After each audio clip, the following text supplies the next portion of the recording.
Good morning, everybody. Thank you for joining us. We'll begin with chapter 3, verse 1.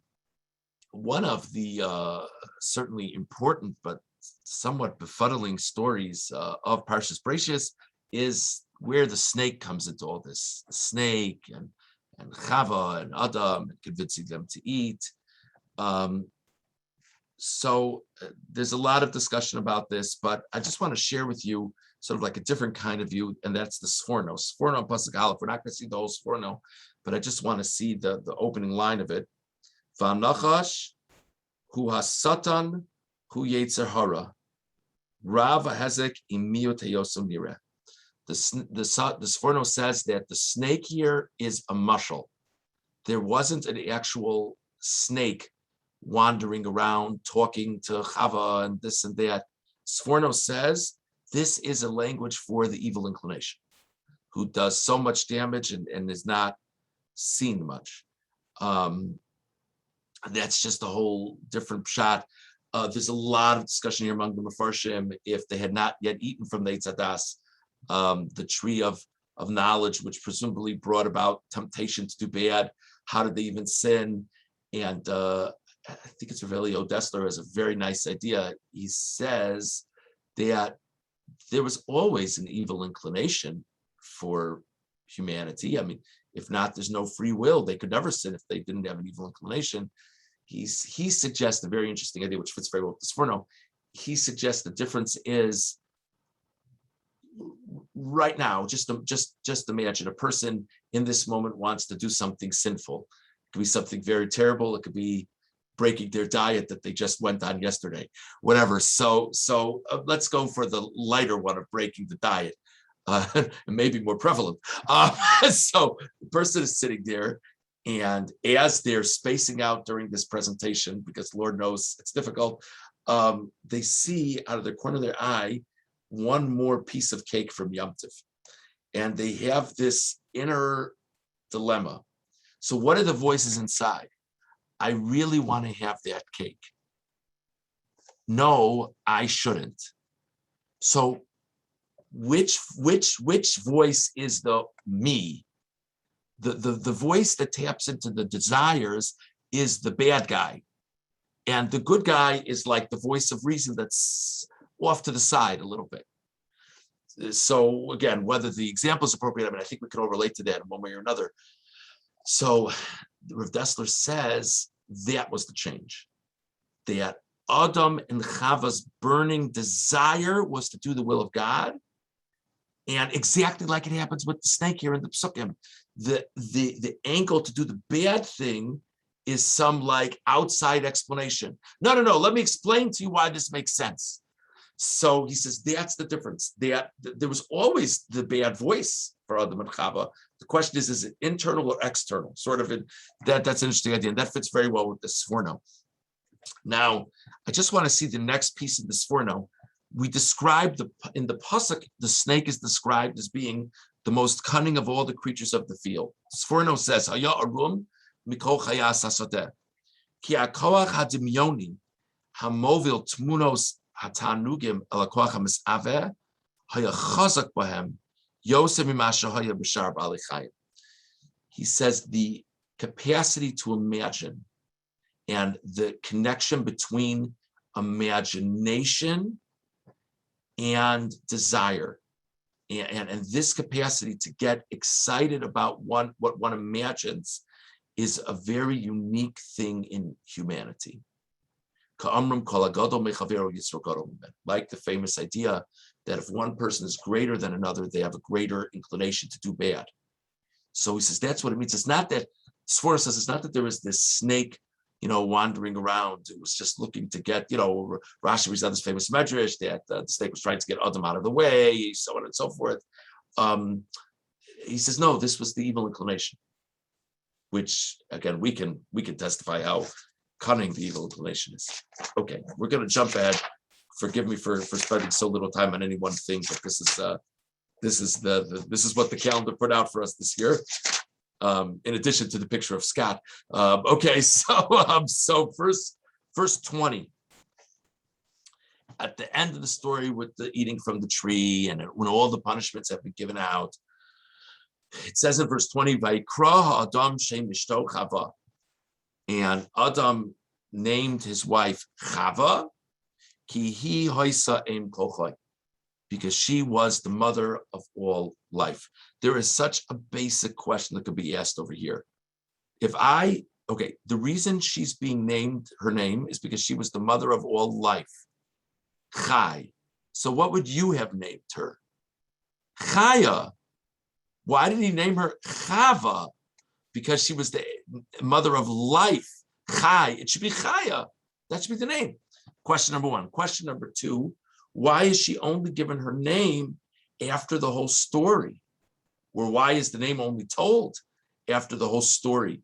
It's awkward when people begin a relationship, but presumably at some point Adam stopped calling her you, and at some point he probably named her something. So you would think that he named her before the whole story with the snake. So Kli Yakar on Pasuk Chaf. Ki hi hoisa em kochai. Lama kara l'shem achshav achrachet. Why does it only recount the name that he gave her after the sin? Va'od Chaya hayala l'krosa. Why didn't he name her Chaya? Venira, it would appear ki kodem achet nikres Chaya al shem em kochai. The Kli Yakar suggests that Adam did refer to her by a name before the story with the snake, and the name was Chaya, because that's the logical name for being the mother of all life. V'acharachet shegar mamisa ledoros, and after the sin, that now because of her role, there was to be death for generations. Huchlaf shma min Chaya lechava. Her name now is changed from Chaya to Chava.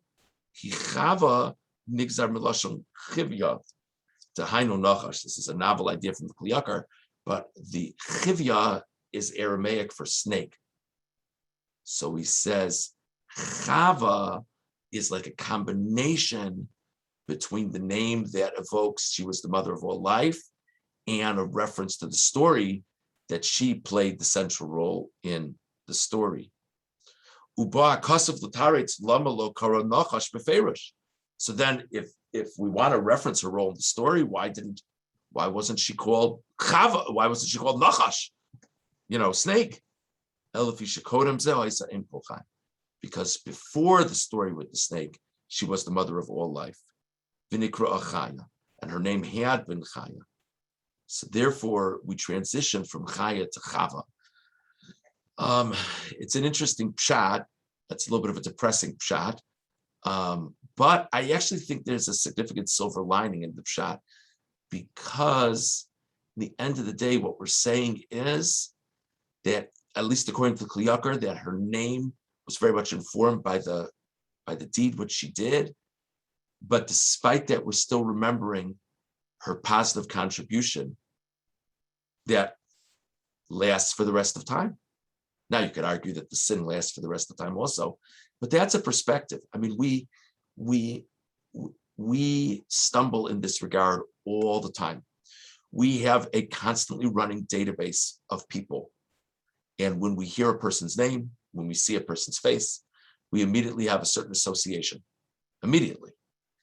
And of course, we know the classic phrase, which is very central to how many of us operate, which is, what have you done for me lately?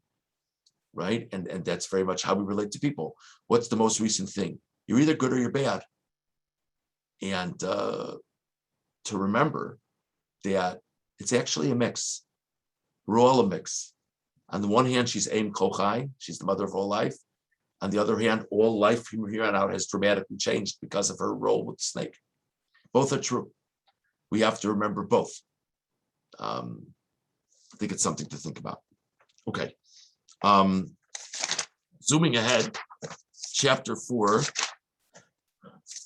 verse 5, the story of Cain and Hevel, Cain and Abel. So we know the basic story. They're brothers. We know, fascinatingly, Cain was the first one to bring an offering, but he didn't bring a very good one. Hevel learns from Cain, is inspired to bring an offering like Cain, but he brings a very special offering, and it was very evident. Medrash says a flame came down from heaven to accept Hevel's offering. There was no such acceptance of Cain's offering. And it says in verse 5, God did not pay attention to Cain's offering.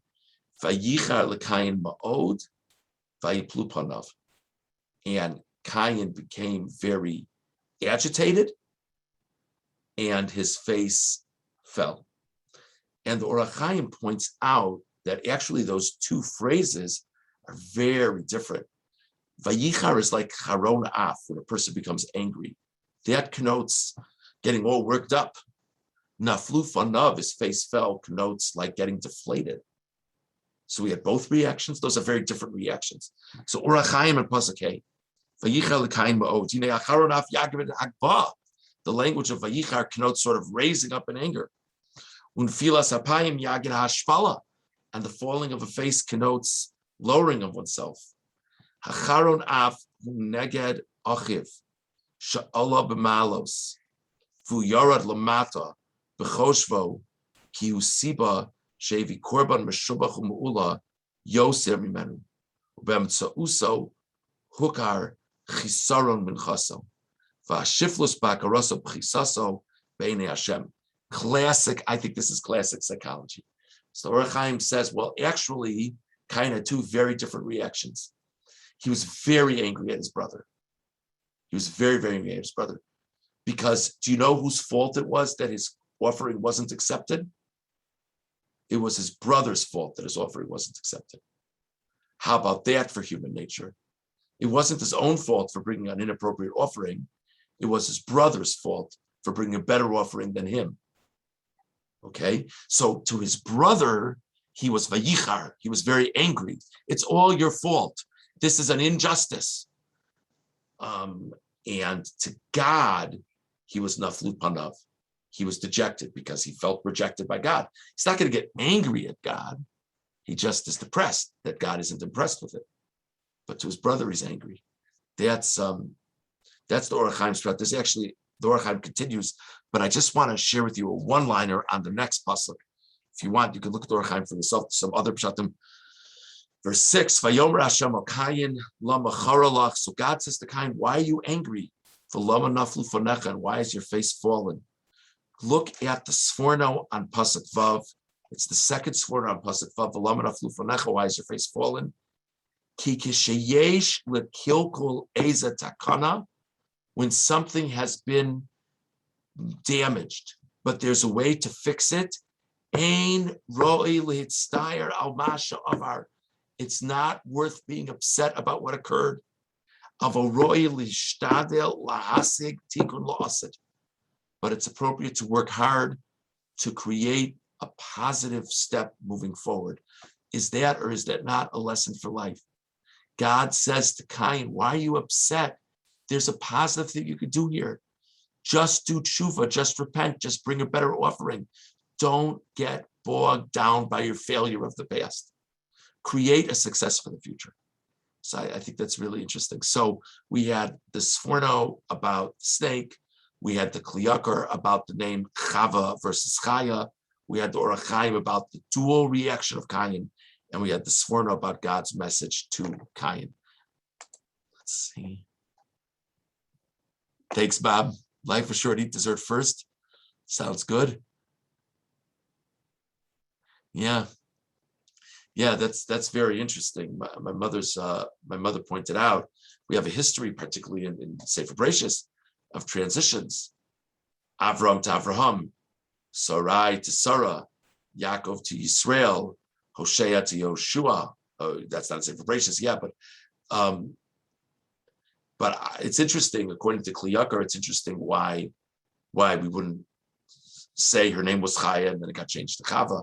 I could be wrong. I think I suppose, my mother didn't formally ask the question, but I suppose that's what you're getting at. I suppose so. So I think you could answer two things. I think one thing you could answer is the fact that no one else had called it. It was just Adam. And now society from now on will call her Chava because it was just the two of them. Maybe that's the reason. But I have a depressing thing to say. All those names, the majority of those names were because someone had done something great So they got an upgrade. And with Hoshea and Yoshua, it wasn't that he had done something great, but he had an important charge. This is because she had done something negative. So maybe we don't want to emphasize that in the Torah. I don't know. It's interesting. It's a very interesting thing to think about. Thank you for sharing it. Marissa? Good morning. Good morning. Good morning. I wanted to share about the Cain and Abel story. I think it's relevant to a bigger picture of the abundance framework, because Cain is the first to think about giving an offering, and then his brother says, no, I'm going to upgrade it. I'm going to give a right offering, and I'm going to give an offering that's accepted by God. And Cain looks at it as, you stole my idea. You're to this brother, you're at fault. But it really could have looked like, look at the world and how Abel could have improved it by giving a right offering that God would accept, and that collaboratively we can build a better world. And I think that's the reframe to this idea. Like, if someone gives an idea and someone steals it, it should be, this is a collaborative environment where we're building a better place. So I just thought I'd share. Thanks. I think that's an amazing thought. I think it's very, very true. And very true. I think I want to comment more broadly, but before people get off, I just want to, we're not going to meet on Monday. I have a doctor's appointment Monday morning that I made before we rescheduled this. So we're not going to meet on Monday. I think, Marissa, I think your point is extremely well taken. I think there's so much interesting things about all of us in Sefer Bereishit in general, but particularly with Cain and Hevel, because this is the beginning of rivalries. And oh my gosh, there's a lot there. Yeah, but I think your point is very well taken. Thank you for sharing that. Thank you. Any other comments?